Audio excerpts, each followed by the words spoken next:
wabarakatuh. Alhamdulillahirabbil alamin. Wassalatu wassalamu ala asyrafil anbiya wal mursalin sayyidina maulana Muhammadin wa ala alihi wa sahbihi ajmain, amma ba'd. Rabbi shrah li sadri wa yassir li amri wahlul 'uqdatam min lisani yafqahu qawli. Bapak Ibu dirahmati Allah Subhanahu wa taala, kami ucapkan alhamdulillah, semoga kita semuanya dalam hari ini, minggu ini, senantiasa diberi kesehatan, diberi keberkahan oleh Allah Subhanahu wa taala, dan semoga keluarga kita semua, baik itu yang sedang sehat ataupun juga yang sedang berbaring di rumah sakit ataupun di rumah, semoga segera diberi kesehatan pula oleh Allah Subhanahu wa taala. Bapak Ibu dirahmati Allah Subhanahu wa taala, masih dalam kajian kita, yaitu kitab Umdatul Ahkam, kitab yang bahas tentang hadis-hadis ahkam. Pada pertemuan sebelumnya kita sudah masuk kepada bab tentang zikir-zikir atau wirid-wirid yang dibaca setelah sholat.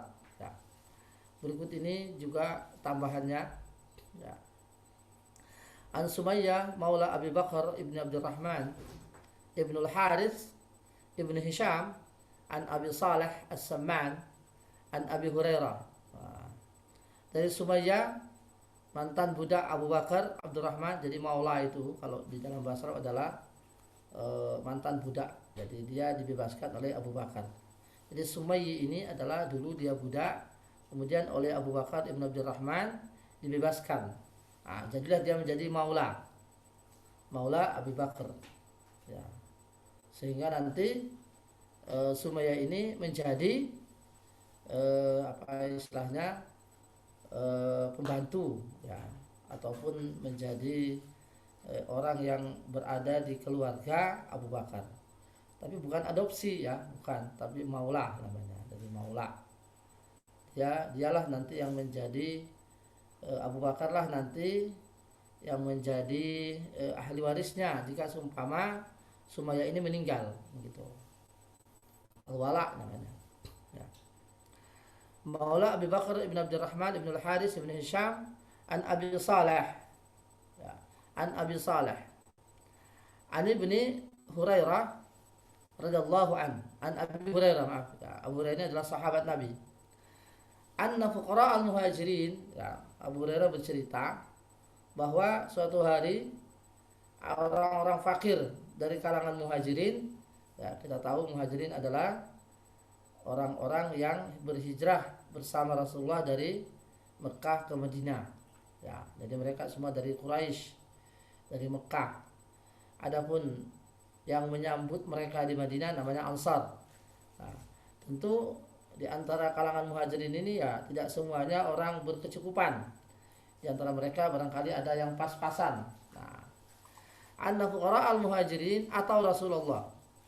Ya, orang-orang yang berkecukupan, jadi orang-orang yang tidak berkecukupan, orang-orang yang barangkali pas-pasan tadi, atau fuqara, orang-orang fakir dari kalangan muhajirin mendatangi Rasulullah SAW. Faqalu ya Rasulullah. Ya, mereka mungkin curhat, ya. Mereka curhat, ya. Mereka mengatakan, ya Rasulullah, qad zahaba ahlud dusuri bid darajatil ula. Ya. Orang-orang yang berada, ya, orang-orang kaya lah maksudnya, dari kalangan kami, ya, itu mereka telah jauh mendahului kami, ya. Mereka telah naik derajatnya, ya, dengan kenikmatan yang Allah berikan kepada mereka. Kalau Rasul menjawab, kok bisa? Wa zalika? Kok bisa mereka itu lebih lebih tinggi derajatnya dibanding kalian? Wa madzalika, bagaimana itu bisa terjadi? Qalu, mereka jawab, yusalluna kama nusalli wa yasumuna kama nasumu. Kami mereka orang-orang kaya itu sholat seperti kami juga sholat. Mereka juga puasa seperti kami juga puasa. Tapi mereka punya nilai lebih. Apa itu? Wa yatasaddaqun wa la natasaddaq. Mereka bisa bersedekah. Mereka juga bisa membebaskan budak, sementara kami tidak bisa. kami tidak bisa bersedekah karena kami tidak punya apa-apa untuk disedekahkan. Mereka bisa membebaskan budak karena mereka punya harta, sementara kami tidak bisa. Maka mereka lebih utama, lebih afdol, lebih banyak pahalanya, lebih tinggi derajatnya dibanding kita. Ini bagaimana ini Rasul? Mungkin orang-orang fakir ini bertanya kepada Rasulullah bagaimana agar bisa pahalanya atau derajatnya sama dengan mereka orang-orang kaya itu. Faqala Rasulullah SAW. Kemudian Rasulullah SAW menjawab, afala u'allimukum syai'an tudrikuna bihi man sabaqakum.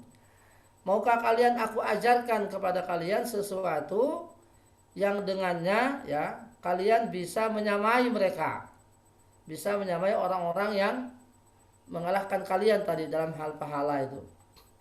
Wa tasbiquna man ba'dakum, dan kalian juga bisa mengalahkan orang-orang yang datang setelah kalian. Wala yakunu ahadun afdala minkum, dan tidak ada seorang pun yang bisa menyamai kalian illa man sana'a misla ma sana'tum, kecuali siapa atau kecuali orang yang melakukan seperti apa yang kalian lakukan.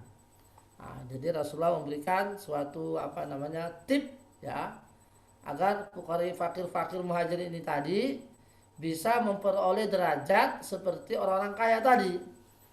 Ternyata tipnya itu rahasianya itu tidak sulit ya.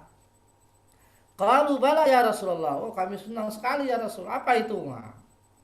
Apa itu? Apa yang bisa kita lakukan agar kami ini bisa menyamai mereka? Bala ya Rasulullah. Qala. Rasulullah memberikan jawaban, tusabbihuna wa tukabbiruna wa tahmaduna dubura kulli salatin. Bacalah oleh kalian tasbih dan takbir dan tahmid setiap ba'da salat fardu 33 kali. Baca tasbih, takbir dan tahmid setiap ba'da salat fardu 33 kali. Qala Abu Saleh, Abu Saleh melanjutkan kisah di atas ya. Faraja'a fuqara'ul muhajirin. Ya. Kemudian fuqara tadi, orang-orang fakir tadi ya, kembali lagi. Jadi setelah mereka melakukan apa yang diarahkan, apa yang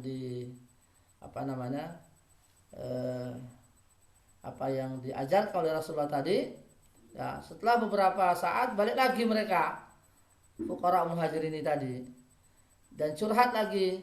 Apa kata mereka? Sami'a ikhwanuna, ya Rasulullah, ternyata apa yang engkau berikan kepada kami didengar oleh teman-teman kami, saudara-saudara kami itu yang kaya-kaya tadi. Ahlul amwal bima fa'alna fa'alu mislahu. Mereka ternyata mendengar berita ini dan mereka juga melakukan itu ya Rasulullah. Jadi mereka juga melakukan tasbih, takbir dan tahmid ini 33 kali setiap selesai sholat fardu. Berarti kami masih ketinggalan, kan begitu maksudnya. Tapi apa kata Rasulullah? Faqala Rasulullah, dzalika fadlullah yu'tihi man yasha. Kalau begitu, itu adalah karunia yang Allah berikan kepada siapa yang dikehendaki. Ya sudah, berarti itu sudah mereka lebih utama. Ya. Kemudian kata Sumay, fahaddastu ba'da ahli bihadzal hadis. Kemudian saya ceritakan hadis ini kepada sebagian keluargaku dan mereka menjawab, wahimta, kamu sedikit keliru katanya. Innama qala laka, sesungguhnya yang benar itu kata Rasulullah itu adalah tusabbihullah salasan wa salasin wa tahmadullah salasan wa salasin wa tukabbirullah salasan wa salasin. Yang benar kata saudaranya Sumay itu bahwa dipisah. Tasbih dulu 33 kali, baru tahmid 33 kali. Jadi alhamdulillah maksudnya, kemudian baru takbir 33 kali, dipisah-pisah begitu. Farajatu ila Abi Saleh. Kemudian aku konfirmasi lagi kepada Abu Saleh yang meriwayatkan hadis ini. Faqultu lahu dzalika, kemudian aku katakan apa yang dikatakan oleh keluargaku. Faqala Abu Salih, qul Allahu akbar wa subhanallah walhamdulillah hatta tabluga min jami'ihinna salasan wa salasin. Jadi sama saja kata Abu Saleh itu.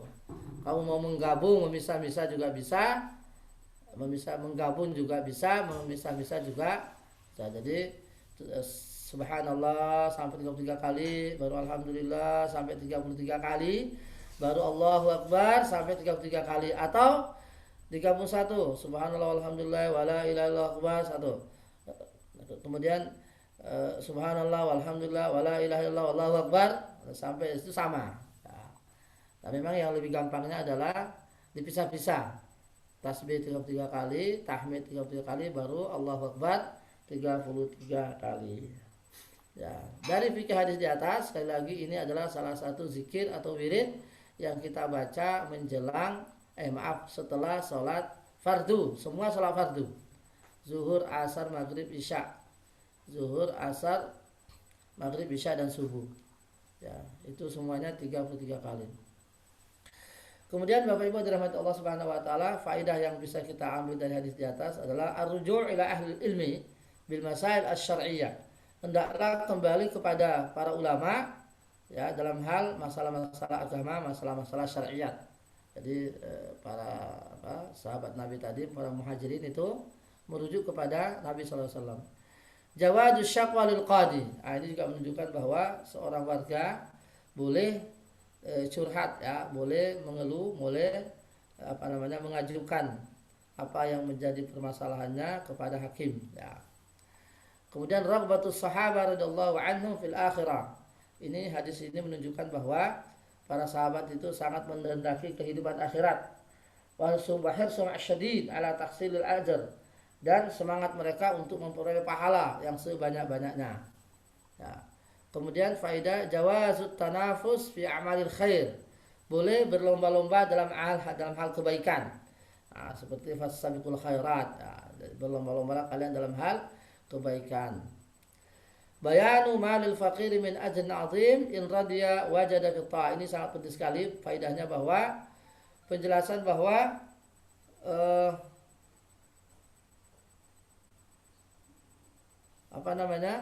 bayanul lil faqiri min ajrin azim, penjelasan bahwa orang fakir itu tetap mendapatkan pahala ya jika dia sabar dalam keadaannya dan tetap semangat dalam beribadah. Nah, ini penting sekali. Jadi bahwa orang yang tidak cukupkan, dia bisa saja menggapai sesuatu pahala yang tinggi, yang besar jika dia bersabar dan tetap melaksanakan kewajibannya kepada Allah Subhanahu wa taala. Artinya kefakirannya tidak menghalangi dia untuk beribadah. Kemudian bayanu malil ghani minal ajril katsir bisa bima yuqaddimi, ini juga menunjukkan bahwa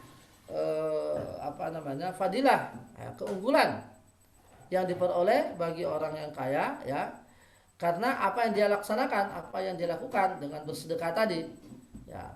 Maka kalau disuruh dipilih mana yang lebih baik, al-ghaniyus sabir atau al-ghaniyus syakir atau al-faqirus sabir ya, itu ya dipilih adalah al-ghaniyus syakir.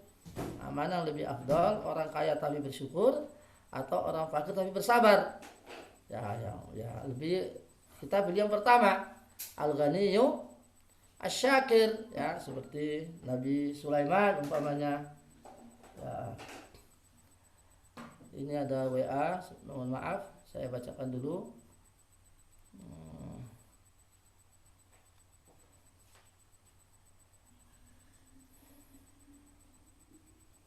Oh ya, ini ada Ibu Fatimah minta didoakan ya, ada karena katanya sakit ya, insyaallah nanti kita doakan nanti di akhir insyaallah. Ini ada pertanyaan, bagaimana tata cara dan niat tayamum untuk orang yang sakit yang matanya tidak boleh terkena air jika mau mengenakan sholat, masya Allah, jika mau mengerjakan sholat. Yang kedua, apakah untuk mengerjakan sholat fardu dan sholat sunnah tata cara tayamumnya berbeda? Terima kasih pertanyaannya. dari Ibu Fatimah, jawabannya adalah ya, jangan disentuh mukanya, jangan disentuh wilayah matanya. Jadi ditayamumkan jenengan yang mengusap debu, mengusap dinding itu, kemudian jenengan usapkan ya di wajahnya, tapi jangan kena matanya ya. Jadi sebagian ulama ada yang membolehkan tayamum itu di dinding ya, di tembok umpamanya, kan tidak ada debunya itu paling debu sedikit ya, kalau ada kan ditiup juga tidak apa-apa. Jadi setelah di diusapkan di tembok ya, barangkali itu ada debunya maka ditiup, kemudian setelah itu baru diusapkan ke wajahnya dan kedua telapak tangan ya. Jadi jangan yang mengusapkan dia, dan kalau memang ada halangan pada wilayah mata maka tidak usah disentuh di matanya, jadi cukup di sebagian wajah saja yang bisa disentuh ya. Kemudian yang kedua, itu tidak ada perbedaan ya, tayamum itu hanya satu, baik untuk orang yang sehat maupun untuk orang yang sakit ya, sama saja, baik itu untuk sholat fardu maupun untuk sholat sunnah sama saja. Jadi tayamum itu cuma satu, untuk dipakai oleh orang sakit, dipakai orang yang tidak mendapatkan air, dipakai untuk sholat fardu dan dipakai untuk sholat sunnah sama saja.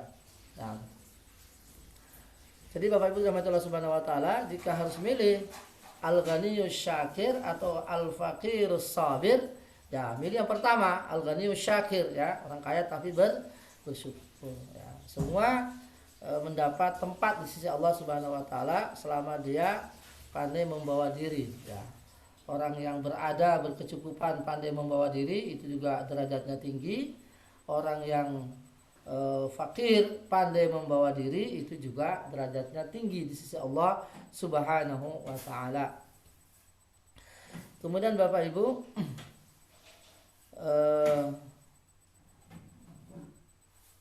bulughu darajatil ula wan na'imil muqim yakunu bi ta'ah min salatin, bahwasanya ketinggian derajat di sisi Allah itu adalah tergantung kepada orang ketaatannya seseorang itu. Nah, sejauh mana ketaatan dia di hadapan Allah, maka dialah yang tinggi derajatnya. Tidak pandang bulu apakah dia orang kaya atau apakah dia orang miskin, dilihat daripada ketaatannya. Semakin tinggi ketaatan seseorang, maka semakin tinggi pula derajatnya dia di sisi Allah.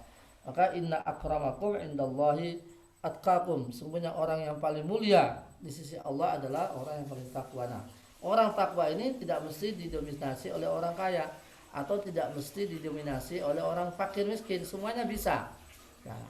Nah, tadi kalaupun sama-sama orang kaya tadi orang bersyukur, orang miskin tadi orang yang sabar, ya tentu orang kaya lebih utama. Karena tadi di akhir tadi hadis itu saya mengatakan zalika fadlullah yu'tihi may yasha. Itulah karunia Allah yang Allah berikan kepada siapa yang dikehendaki.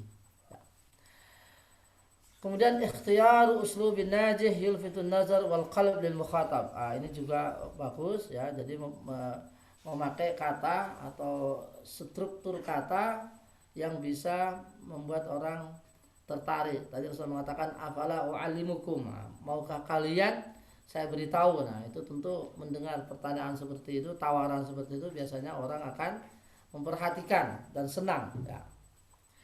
Kemudian di hadis di atas dapat juga dipahami bahwa fadlul tasbih wa tahmid wa takbir ya, keutamaan tasbih, tahmid dan takbir dan tahlil.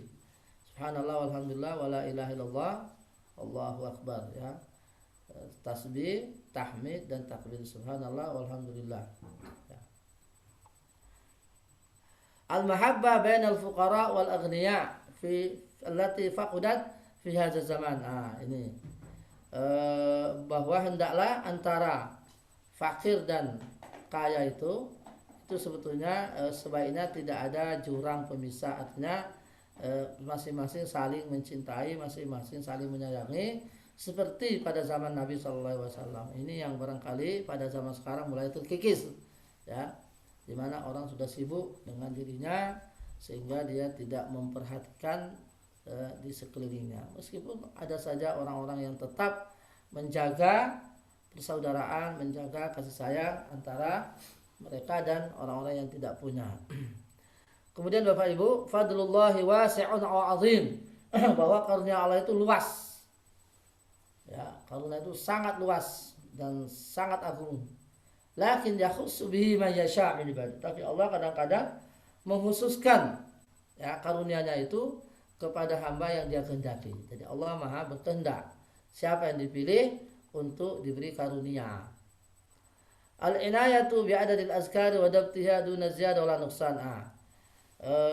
Faedah juga bahwa hendaklah kita hendaklah kita mencukupkan apa yang ada dari contoh tadi. Dari jumlahnya ya 33 ya sudah segitu aja. Ini khususnya setelah sholat. Jadi Rasulullah kan sudah menentukan waktunya dan juga jumlahnya zikirnya itu, yaitu tasbih ya 33 kali, tahmid 33 kali, dan juga takbir 33 kali. Berarti tidak usah ditambahin, tidak usah dikurangi, ya sudah. Dan memang yang paling afdal, yang paling utama adalah mengikuti apa yang diarahkan oleh Rasulullah SAW tanpa menambah dan tanpa mengurangi. Ya, jadi setelah sholat ini. Ya. Hadza dzikr yakunu ba'da dzikri ba'da sebagian ulama ada yang mengatakan bahwa zikir ini bisa dibaca baik setelah fardu maupun setelah nafilah. Ya, jadi sebagian ulama ada yang mengatakan bahwa zikir ini boleh dibaca setelah sholat sunnah juga boleh. Karena memang tadi di situ disebutkan badu burakulli sholat, ya setelah setiap sholat. Ya. Ada juga memahami bahwa ini adalah khusus zikir sholat fardu. Fadlu man atahullahul ghina wad din. Ini juga bahwa tentu orang yang diberi kelebihan harta oleh Allah itu lebih afdol tentunya, karena nanti dia lebih leluasa untuk berbuat baik, ya dia lebih leluasa untuk membuka kembali keran-keran kebaikan untuk dia, atau istilahnya membuka tabungan-tabungan baru untuk akhiratnya kan itu. Dia lebih leluasa dibanding orang yang tidak punya. Al-amalul yasir fi zahir yu'tillahu alaihi al-jaza' wal wafir. Dari hadis data juga dipahami bahwa kadang-kadang perbuatan kecil itu ya itu oleh Allah akan dilipat gandakan pahalanya, ya tentu dengan ikhlas dan lain sebagainya.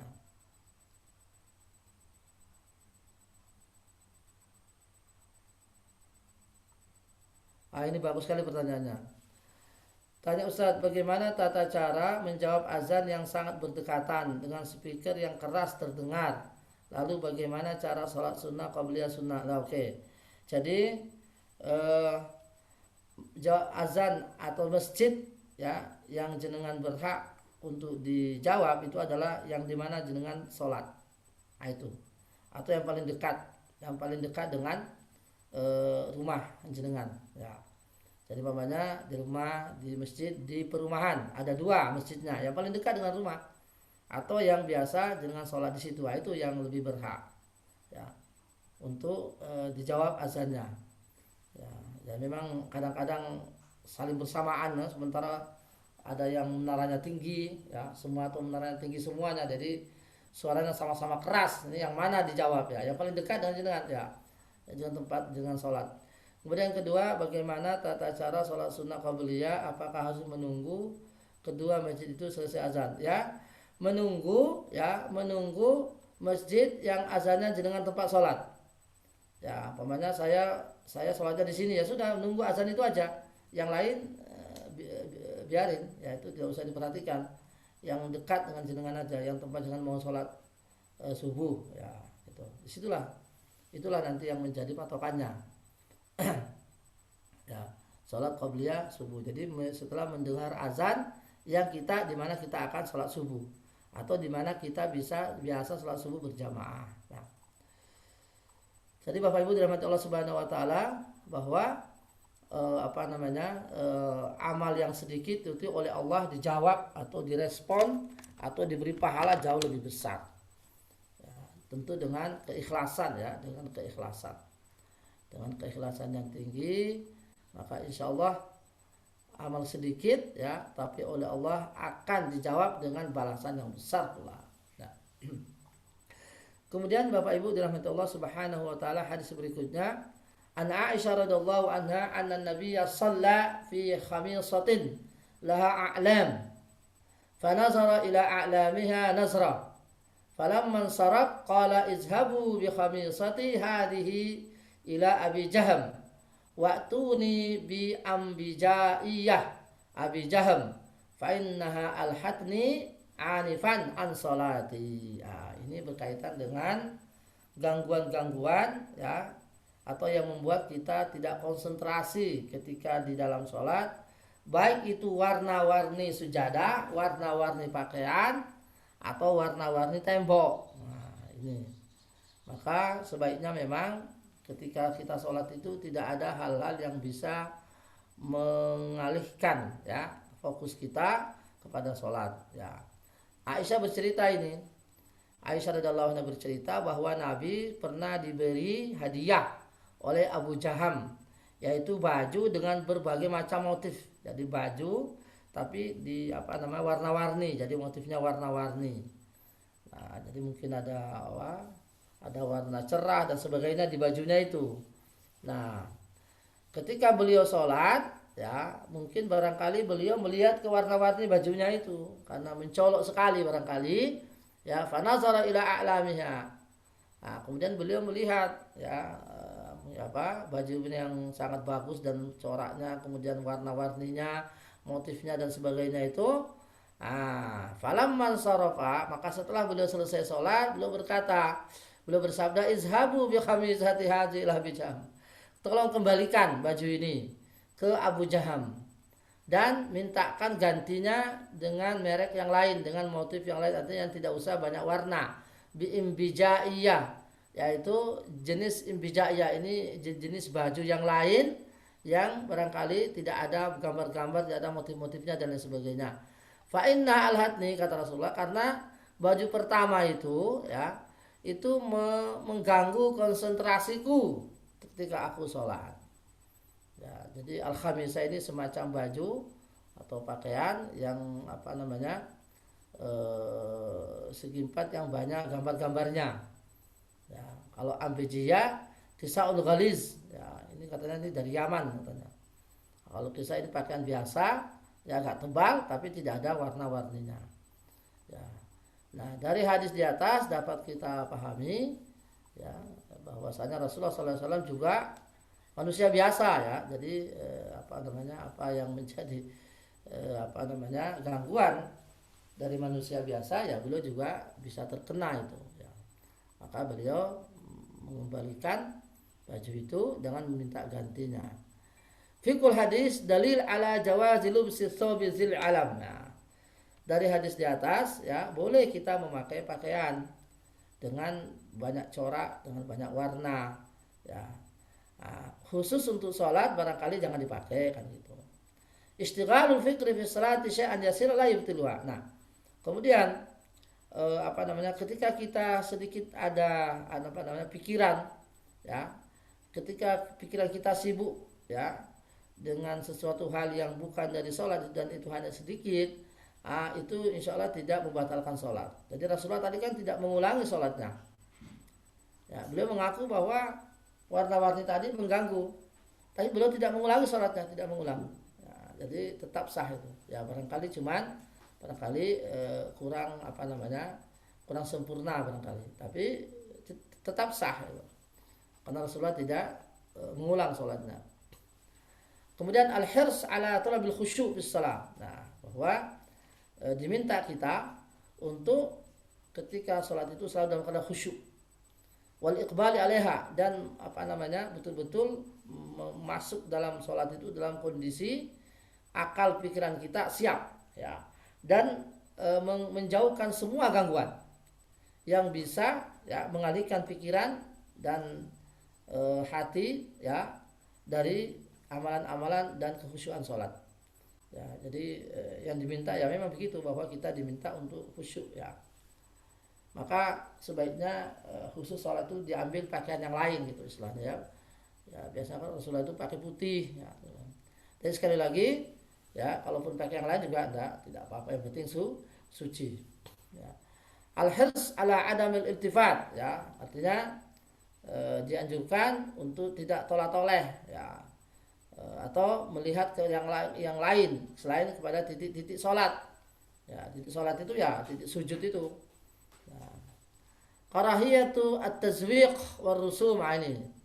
Maka dari hadis di atas, ya, para ulama mengambil kesimpulan bahwa sebetulnya mengukir-ukir masjid itu perkara makruh, ya.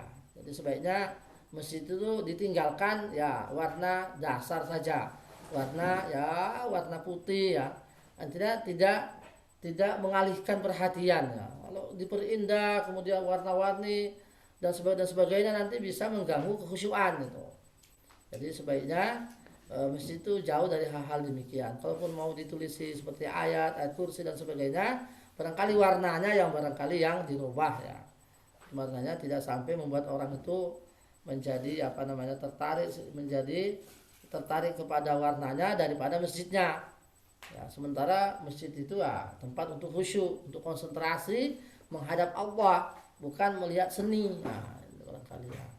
Ya mungkin kalau di luarnya ya mungkin lain lagi, ya, karena orang kan tidak melihat luarnya ketika sholat. Ya, jadi khususnya lantainya ya kalau bisa ya biasa saja, tidak usah warna-warni begitu. Kemudian Bapak Ibu dirahmati Allah Subhanahu wa taala, dari hadis di atas dipahami pula bahwa boleh seseorang itu menerima hadiah. Qabul hadiah wal minal ashab wal irsal biha ilaihim. Ya, boleh kita menerima hadiah. Dari Rasulullah SAW adalah orang yang tidak pernah menolak hadiah. Selama itu halal, selama itu sesuatu yang tidak dilarang, beliau tidak pernah menolak hadiah. Karena semata-mata juga untuk menjaga hati yang memberi, ya. Tarku kulli ma yulhi an zikrillah walau kana mubahan idza tarata alaihi maqsadana. Sebaiknya kita menghindari sekali lagi semua hal-hal yang bisa mengganggu konsentrasi kita, yang bisa mengalihkan kita dari zikrillah. Meskipun perkara itu mubah, ya, apalagi jika mendatangkan suatu mudarat atau kerusakan. Ya, jadi sebaiknya kita hindari. Kemudian faedah lagi Bapak Ibu, jawazu raddil hadiyah ma'a bayani sabi raddiha. Nah, ini tadi Rasulullah mengembalikan hadiah itu. Ya, nah, boleh kita mengembalikan suatu hadiah tapi harus dengan alasan, ya, harus dengan alasan. Ya, tidak boleh hanya mengembalikan begitu saja, nanti akan bisa membuat si pemberi menjadi tersinggung. Ya, jadi Rasulullah berusaha untuk menjaga perasaan, ya, perasaan sahabatnya yang memberi. Nah, beliau menjelaskan bahwa ini begini, bukan saya tidak suka, ya, bukan saya menolak hadiah, tapi ini ada gambar-gambar. Nah, maka jika bisa ya diberi ganti. Ya. Hadal hadis qad yakunu aslan lil qa'idah al ma'rufah sadd az-zara'i' fa innahu radduhu li yuhafiz ala khusyu'ina. Hadis di atas bisa jadi menguatkan suatu kaidah fiqhiyah adalah yang artinya adalah sadd az-zara'i', ya, jadi kaidah yang menutup semua celah atau sarana yang mengarah kepada kerusakan. Nah, jadi ini bisa jadi salah satu hadisnya yang menguatkan kaidah itu. Ya, karena dengan dikembalikannya baju tadi maka Rasulullah menjadi bebas daripada gambar-gambar atau gangguan ketika beliau sholat. Ya. Bayanu husni khuluqihi nabi. Ya, hadis di atas menunjukkan betapa tingginya, ya, akhlak Nabi sallallahu alaihi wasallam ketika beliau mengembalikan baju itu dan menjelaskan sebabnya, dan tetap ingin menjaga perasaan daripada Abu Jaham dengan meminta ganti. Ya, dengan meminta ganti. Ya, ini biasanya kalau orang dikembalikan pemberiannya itu kan merasa, ya, tidak nyaman, ya, merasa tidak tentram, merasa tidak dihargai dan lain sebagainya. Tapi Rasulullah SAW tetap minta ganti sehingga menjaga perasaan daripada Abu Jaham. Likai layak surah qalbuhu wa yushghiluhu syaitan bil wasa'is. Ya, dengan adanya permintaan ganti maka itu akan menghilangkan gangguan syaitan yang barangkali bisa membisiki hati daripada Abu Jaham tadi. Maka beliau menjelaskan kenapa dikembalikan. Jawaz qabulil hadiyah fi haqqin nabi. Nah, Nah, ini juga faedah penting bahwa kalau itu barang adalah hadiah, maka Nabi menerima boleh. Nabi kan ahlul bait ya. Nah, yang tidak boleh itu adalah zakat. Nah, ini harus dibedakan. Jadi kalau untuk ahlul bait ya, mereka tidak menerima zakat, baik itu zakat mal maupun zakat fitrah ya, ahlul bait ya. Kalau hadiah boleh ya, karena zakat kan sudah istilahnya itu harta sudah melampaui nisab ya, kemudian dikeluarkan zakatnya.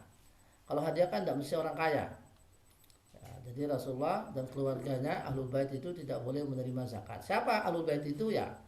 Keluarganya, keturunannya Ali, Fatimah itu, Hasan Hussein, keturunannya Aqil, keturunannya Abbas, keturunannya Ja'far bin Abi Thalib ya, itu ahlul bait ya. Ada juga yang menyebut bahwa dari sisi Bani Muttalib ya, tapi yang disepakati para ulama itu adalah yang ahlul bait itu yang tidak boleh menerima zakat itu adalah keturunan Hasan Hussein ya, keturunan Ali dengan Fatimah, kemudian keturunan Ja'far bin Abi Thalib, keturunan Aqil bin Abi Thalib, dan keturunan Abbas bin Abdul Muttalib ya. Karena dari sisi Banu Hashim hanya ini yang menurunkan ya, yang tersisa itu. Jadi dari sekian banyak anaknya Abu Talib ya, yang bisa mengeluarkan dari sekian banyak anaknya Abdul Muttalib, jadi maaf, yang menurunkan itu hanya yaitu dari Ali, kemudian Ja'far bin Abi Thalib, kemudian Aqil bin Abi Thalib, kemudian Abbas bin Abdul Muttalib ya. Mereka adalah keturunan Ahlul Bait yang tidak boleh menerima zakat ya, tapi kalau hadiah itu boleh. Ini terkait dengan Ahlul Bait itu ada penjelasan khusus ya, karena mereka punya hak-haknya ya, Ahlul Bait ya. Yang jelas yang paling masyhur dari Ahlul Bait kan ada Hasan dan Husain, keturunan Hasan dan Husain, Husain ibn Ali, Hasan ibn Ali ya. Jadi kalau untuk Husain ibn Ali itu banyak di Indonesia ya, banyak juga di mana, di Arab juga banyak. Kalau Hasan itu mereka menyebarnya di Jordania, kemudian juga di Maroko ya, Fil Maghribil Aqsa. Jadi Arab bagian Timur Tengah, bagian barat. Nah, di sana mereka tempat menyebarnya keturunan Hasan ibn Ali radhiyallahu anhu. Kalau di Indonesia itu Husain ibn Ali radhiyallahu anhu. Kemudian Bapak Ibu dirahmati Allah Subhanahu wa taala, kita masuk kepada bab yang lain adalah babul jama' bainas salataini. Ya, bab tentang menjamak antara dua salat dalam keadaan safar. Ya. Jadi menjamak dalam keadaan safar. Ya. Al-jamu bainas salataini dhamu wahidatin ilal ukhra, artinya menggabungkan ya dua salat dalam satu waktu, itu namanya jamak, tetapi rakaatnya tetap. Jadi ada istilah jamak, ada qasar, ada jamak qasar. Kalau jamak itu hanya menggabungkan saja. Jadi menggabungkan waktu. Ya, bukan rakaat. Jadi rakaatnya tetap. Nah, kalau safar itu adalah meringkas rakaat ya. Meringkas rakaat 4 menjadi 2, tetapi waktunya tetap di waktunya masing-masing, itu namanya qasar. Nah, kalau jamak qasar double, sudah digabung waktunya, diringkas pula rakaatnya. Nah, maka disebut dengan jamak qasar. Nah, salat yang boleh dijamak ya 4, zuhur, asar, maghrib, isya, itu boleh dijamak. Salat yang boleh diqasar hanya 3, zuhur, asar, dan isya. Qasar itu artinya rakaatnya dipangkas menjadi 2, tapi tetap di tempatnya. Nah, di waktunya maksudnya. Adapun sholat yang boleh dijamak qasar adalah jamak qasar itu ya 3 tadi. Kalau boleh jamak qasar itu ada 3, maksudnya zuhur, asar, dan isya, itu dijamak qasar boleh. Nah, kalau maghrib boleh dijamak tapi nggak boleh diqasar maghrib. Nah, jamak boleh, artinya maghrib ditarik ke isya umpamanya boleh. Ya. Tapi rakaatnya tetap 3, tidak boleh 2. Ya. Adapun sholat yang tidak boleh dijamak dan tidak boleh diqashar adalah subuh. Nah, nggak boleh umpamanya subuh ditarik ke isya atau subuh ditarik ke zuhur, boleh. Nah, karena dia waktunya di ujung, waktunya dia di ujung ya, dia rakaatnya nggak boleh dipangkas, waktunya juga tidak boleh ditarik-tarik. Itu adalah sholat subuh. Nah, ini bab ini adalah tentang menjamak 2 sholat dalam keadaan safar. Nah, pengertian safar itu para ulama memang berselisih tentang batas, jarak dan sebagainya itu. Jadi perdebatan sampai sekarang para ulama belum sepakat ya berapa sih yang namanya jarak perjalanan sudah disebut dengan safar, di mana seorang itu boleh mengkasar atau boleh menjamak itu. Nah, macam-macam, ada mengatakan 20 kilo ke atas, ada mengatakan 30, ada mengatakan 3 hari perjalanan jalan kaki, ada mengatakan 80, nah, bahkan ada mengatakan masalah safar itu definisinya adalah dikembalikan kepada kearifan lokal. Ya, jadi definisinya adalah dikembalikan kepada daerah yang bersangkutan. Ya. Kalau daerah bersangkutan mengatakan itu safar, ya itu safar, meskipun dekat, ya. Kalau memang menurut definisi daerah itu bukan safar, ya dia bukan safar meskipun jauh. Nah, itu. Ya. Tapi ada yang mengambil jalan tengah, yaitu angka 80. Karena angka 80 itu katanya tidak terlalu jauh dan tidak terlalu dekat. Nah, kalau kami pribadi memilih ini 80 supaya ada kepastian. Ya. Karena kalau diserahkan juga kepada al-urf itu nanti ada yang dekat sekali. Ya. Jadi bahkan itu ada umpamanya jarak 5 kilo. Nah, keluar dari rumah 5 kilo. Nah, itu apa? Dekat. Nah, jadi yang jelas ini sekali lagi para ulama berselisih ya tentang jarak itu ya. Tentang jarak itu ya. Saya kira kalau kita dari Cilacap ke Jogja ya itu safar kalau nggak salah itu ya. Lain halnya mungkin kalau dari Cilacap ke Keroya, wallahu a'lam ya. Menurut orang Cilacap itu safar apa enggak? Atau dari Keroya ke Purworejo, apa itu safar apa enggak ya? Itu dikembalikan kepada orang sana ya. Kalau dari Malang ke Kepanjen, ada orang tiap hari itu Malang ke Kepanjen itu jalan 30 kilo. Ya, ada mengatakan mungkin itu masih dekat ya. Jadi memang masalah jarak ini sekali lagi para ulama berselisih pendapat tentang batas atau jarak kapan seseorang itu bisa disebut dengan safar dan tidak. Nah, kami pribadi ya mengambilnya angka 80 ya. Jalan tengah, tidak terlalu jauh dan tidak terlalu dekat. Ya. An Abdullah bin Abbas radhiyallahu anhu maqala kana Rasulullah SAW yajma' fis safari baina salati dhuhri wal asri iza kana ala zahri sayrin wa yajma' bainal maghribi wal isya. Ya. Dari Abdullah bin Abbas radhiyallahu anhu berkata bahwa Nabi itu selalu menjamak. Ya, kana yajma'. Selalu menjamak dalam perjalanan itu, dalam safar itu antara sholat zuhur dan asar ya, iza kana ala zahri sayrin, kalau dia sudah berada di atas kendaraan. Wa yajma' bainal maghribi wal isya, dan juga selalu menjamak antara maghrib dan isya ketika dalam perjalanan ya, jadi menjamak. Fiqhul hadis ya, fiqhul hadis jawaz ya, jawazu al-jamu' baina sholataini fis safari, dibolehkannya menjamak antara 2 sholat ketika dalam perjalanan, antara zuhur dan asar, antara maghrib dan isya.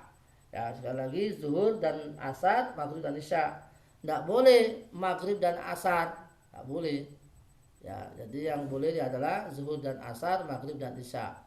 Artinya maghrib nggak boleh ditarik ke asar, nggak boleh. Ya. Atau zuhur ditarik ke subuh. Jadi yang boleh adalah zuhur, asar dan maghrib isya. Jawazul jama' lil musafir iza jadda bis sayr wa liman sya'a min ghairi jidd kama dalla ala dzalik hadis ukhra, ya. Sekali lagi boleh menjamak bagi musafir itu baik itu perjalanannya melelahkan ataupun tidak. Nah, ini dia. Memang sebagian orang ada mengatakan, "Oh, ini saya perjalanannya santai kok. Saya cuma naik kereta, saya cuma naik bus, ada AC-nya dan sebagainya." Tidak. Kita katakan illah, ya. Sebab dibolehkannya safar itu sebab dibolehkannya menjamak itu bukan karena lelah dan tidaknya perjalanan, bukan, tapi karena perjalanannya. Jadi karena perjalanannya, siapapun yang melakukan perjalanan baik berat ataupun ringan sudah boleh dia menjamak. Jadi yang jadi ilahnya itu adalah, yang menjadi sebab dibolehkannya jamak itu adalah bukan karena lelah dan tidaknya, tetapi karena perjalanannya itu. Nah, jadi sorry, karena perjalanannya. Semua orang yang dalam perjalanan baik lelah atau tidak, maka dia boleh dia untuk menjamak. Jadi menjamak dua sholat dalam satu waktu.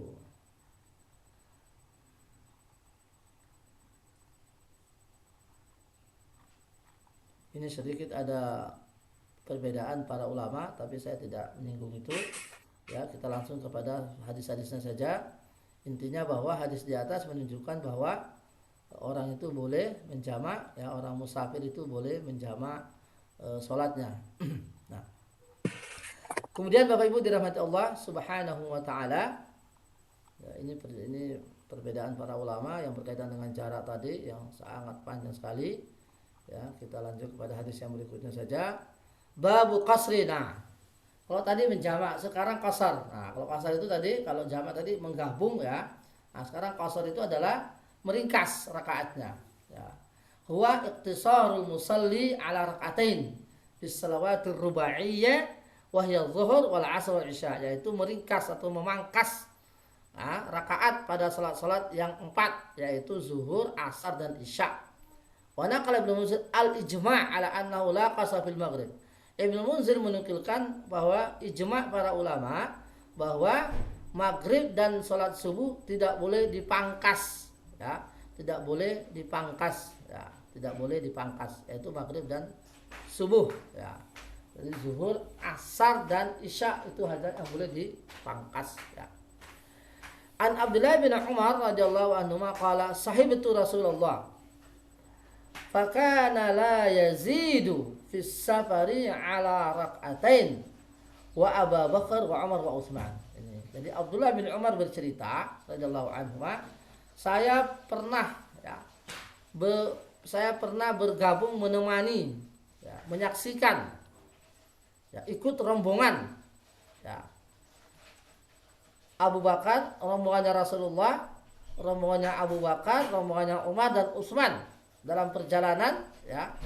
Jadi 4, jadi Rasulullah, Abu Bakar, Umar dan Utsman.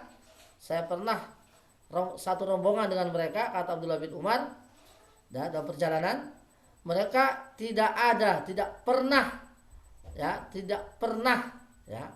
menambah rakaat, ya, zuhur dan asar dan isya dari 2. Fakana la yazidu fis safari ala rakaatain. Mereka 4 berdua ini, kata Abdullah bin Umar, tidak pernah menambah rakaat dari 2, ya, dari sholat zuhur, asar dan isya itu. Nah, oleh karena itu yang paling aman, ya, kalau menurut saya, kalau jenengan dalam perjalanan itu sholatnya 2 rakaat aja. Itu paling aman. Karena kalau 4 itu ada yang bermasalahkan. Kalau 4, ya, ada yang bermasalahkan. Sebagai ulama mengatakan orang sholat 4 rakaat dalam perjalanan itu diulang. Jadi, kalau tidak salah mazhab Az-Zahiriyah, ya. Mereka menganggap bahwa 2 rakaat safar itu sama dengan 2 rakaatnya subuh. Jadi 2 rakaat zuhur, asar dan isya dalam safar itu sama dengan 2 rakaatnya subuh. Nah, jadi Abdullah bin Umar menceritakan bahwa Rasulullah, Abu Bakar, Umar, Utsman, ya. Beliau orang berempat ini tidak pernah menambahi rakaat zuhur, asar dan isya menjadi 4 ketika dalam perjalanan. Oleh karena itu, ya, sunnahnya di dalam perjalanan adalah 2 rakaat. Ya, yukhbiru Abdullah bin Umar annahu sahiban Nabi wa Abu Bakar wa Umar wa Utsman fi safari fakanu yaksiruna salat ar-rubaiyah ila rakataini wa la yatanaffaluna qabla salati wa la ba'daha. Nah, disambung lagi bahwa Abdullah bin Umar tadi dari hadisnya di atas bahwasanya mereka juga tidak pernah melakukan salat qabliyah dan ba'diyah ketika safar itu, ya. Ketika salatnya safar, mereka orang-orang ini, ya, Abu Bakar, Umar, Utsman dan juga Rasulullah itu ketika perjalanan dan mereka itu salat 2 rakaat qasar, ya, mereka tidak pernah menambahi lagi baik itu qabliyah dan ba'diyah, ya. Baik itu qabliyah dan ba'diyah, ya. Tapi di dalam hadis yang lain, ya, kecuali qabliyah subuh. Nah, kecuali qabliyah subuh. Kalau qabliyah subuh itu selalu dikerjakan oleh Rasulullah baik itu dalam perjalanan maupun dalam mukim, ya, di kampung. Dan juga witir. Nah, witir juga tidak pernah ditinggalkan oleh Rasulullah. Dari hadis yang lain, ya, bahwasanya Rasulullah tidak pernah meninggalkan witir baik itu di perjalanan maupun ketika berada di kampung, ya. Fiqhul hadis mangqaba' oleh Abdullah bin Umar, ya, ini termasuk fadilah bagi Abdullah bin Umar karena beliau menukilkan kepada kita apa yang pernah beliau alami ketika beliau bersama Rasulullah sallallahu alaihi wasallam, ya. Nah, qasrus salat rubaiyah ila rakaatain, ya, bahwa salat rubaiyah dalam safar itu sebaiknya 2 rakaat. Jadi salat rubaiyah dalam safar itu sebaiknya 2 rakaat. Iqtida'ul khulafa bi Rasulillah fi tatbiq syariah, ya. Jadi para khulafa selalu mengikuti contoh Rasulullah sallallahu alaihi wasallam dalam hal ibadah, termasuk dalam hal salat ini. Jadi para khulafa Abu Bakar, Umar dan Utsman ini kenapa mereka melakukan itu? Karena mereka meniru Rasulullah, ya, qasrus salat, ya. Adam syar'iyyati salatin nawafil ar-ratibah fi safarina. Jadi dari hadis di atas juga dipahami, ya, bahwasanya untuk orang yang sudah salat qasar dalam perjalanan maka tidak ada lagi ratibahnya, tidak ada lagi sunnah rawatibnya, ya, berdasarkan hadis tadi. Taqdimus sahabati ba'da Rasul ala hadha tertib huwa sawab. Ya, jadi menyusun nama, ya. Jadi menertibkan menyebut para sahabat sesuai dengan urutannya, inilah yang paling bagus, ya. Jadi Abu Bakar, Umar dan Utsman, kemudian nanti Ali, ya, Ali bin Abi Thalib, ya. Memang dulu, ya, dulu itu ada yang mendahulukan Ali dengan Utsman. Ya, jadi di antara ahlus sunnah itu dulu awal-awalnya ada yang mendahulukan Ali baru Utsman. Jadi Abu Bakar, Umar, Utsman, kemudian Ali baru Abu Bakar, Umar, kemudian Ali baru Utsman. Ya, tapi setelah lama-lama kemudian para sahabat, para ahlus sunnah wal jamaah sepakat bahwa kefadilahan, ya, keutamaan mereka 4, ya, pemimpin ini, 4 khulafa ini adalah tertib khilafahnya, ya. Jadi nomor 1 Abu Bakar, kemudian Umar, kemudian Utsman, kemudian Ali. Jadi itulah yang menjadi kesepakatan para ahlus sunnah wal jamaah bahwa kefadilahan 4 orang ini adalah sesuai dengan tertib mereka menjadi khalifah.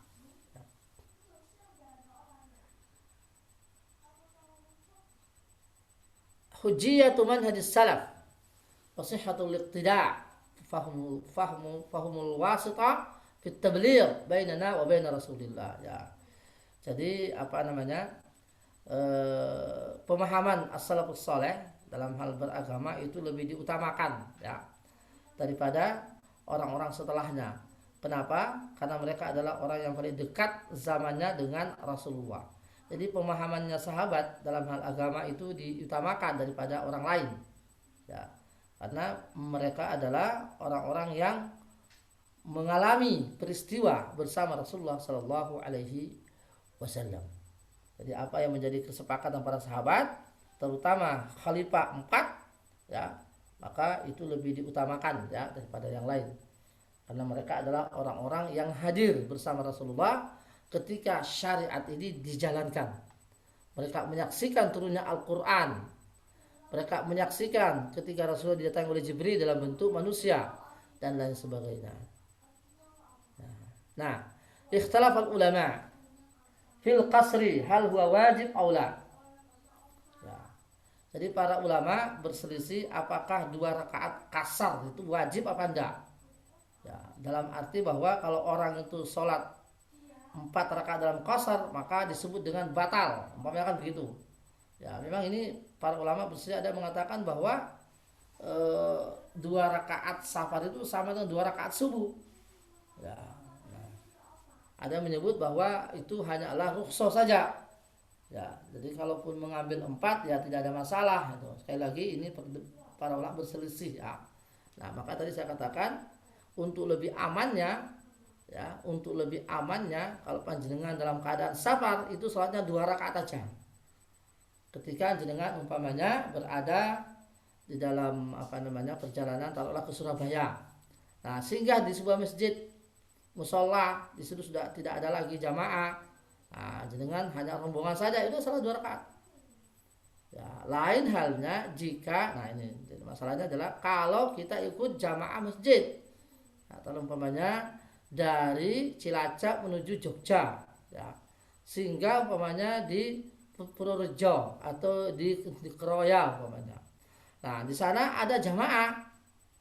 Nah, kita ikut jamaah. Nah, bagaimana? Sementara kita ini dalam perjalanan. Ya, jawabannya adalah sebaiknya ikut jamaah. Itu juga lebih aman. Nah, itu lebih aman. Tapi kalau jenengan mau mau sholat jamaah sendiri ya silakan, tidak usah ikut jamaah. Ya, apalagi kalau mau di jamaah qasar umpamanya. Ya sudah, jadi rombongan ini tidak usah ikut jamaah, nanti sholat berjamaah sama-sama rombongan.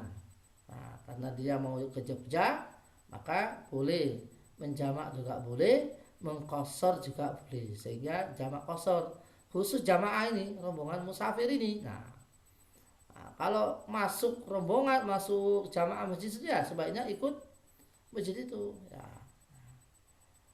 Sama dengan umpamanya pas kebetulan hari Jumat ini kebetulan ada umpamanya pertemuan di luar kota dan itu jauh.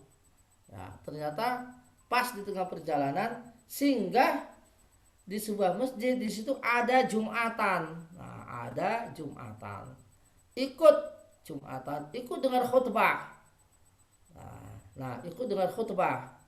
Nah, setelah sholat bersama orang kampung jamaah di sana 2 rakaat Jumatan. Nah, apakah nanti saya boleh menjamak dengan asar? Nah, itu para ulama berselisih. Ya, jadi artinya setelah saya sholat Jumat, bolehkah saya jamak ya dengan asar tapi 2 rakaat? Jamak asar atau jamak saja?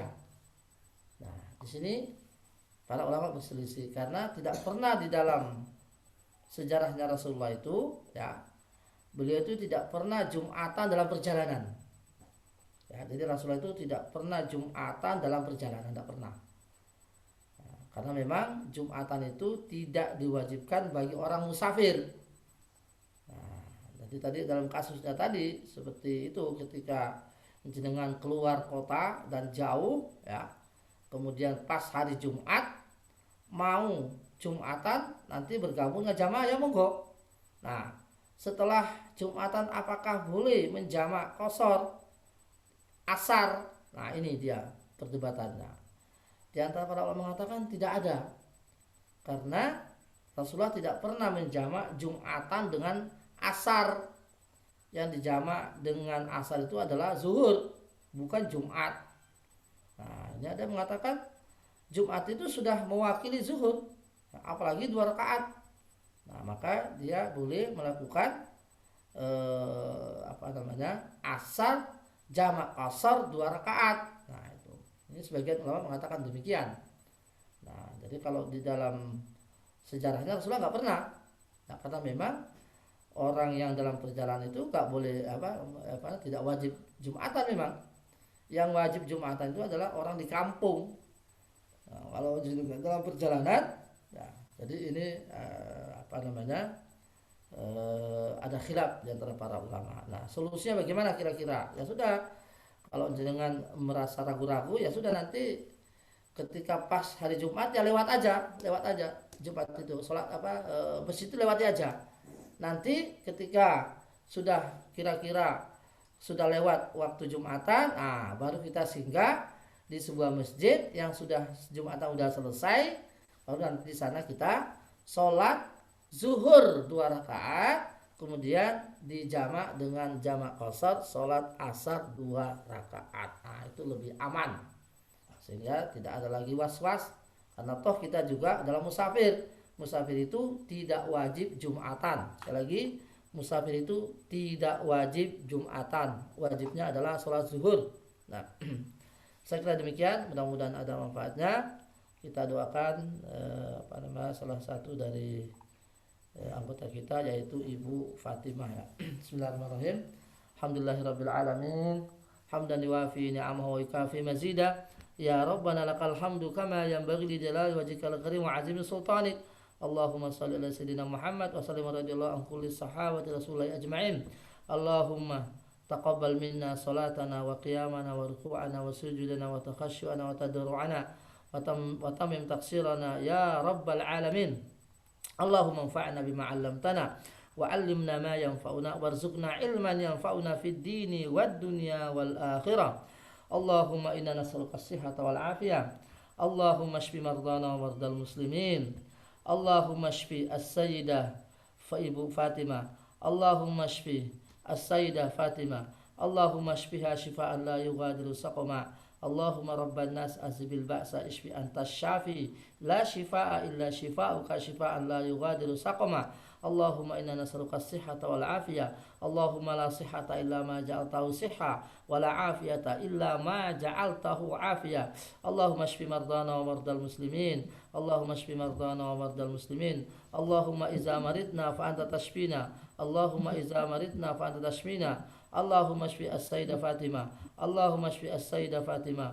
Allahumma shfi as-sayyidah Fatimah shifaan la yughadiru saqama. Allahumma rfa'na al-bala wa waba corona ya Rabb an baladina hadha anunsiyah khassa wa an sa'ir biladil muslimina 'amma innaka ala kulli syai'in qadir.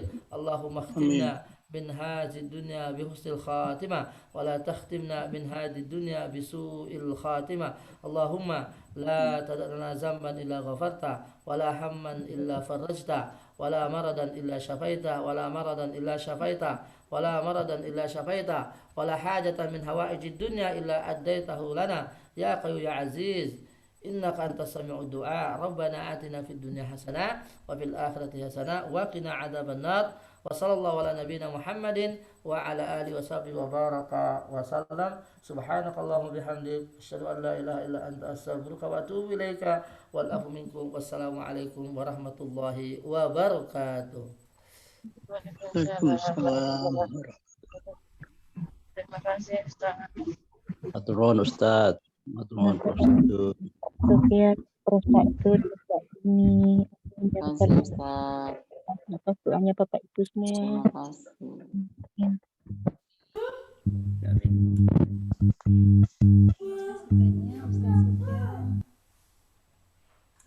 Semoga ilmunya barokah dan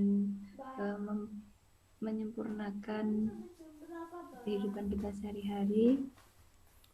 Terima kasih banyak.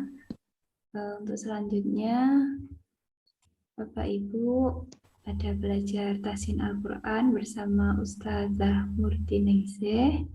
Beliaunya sudah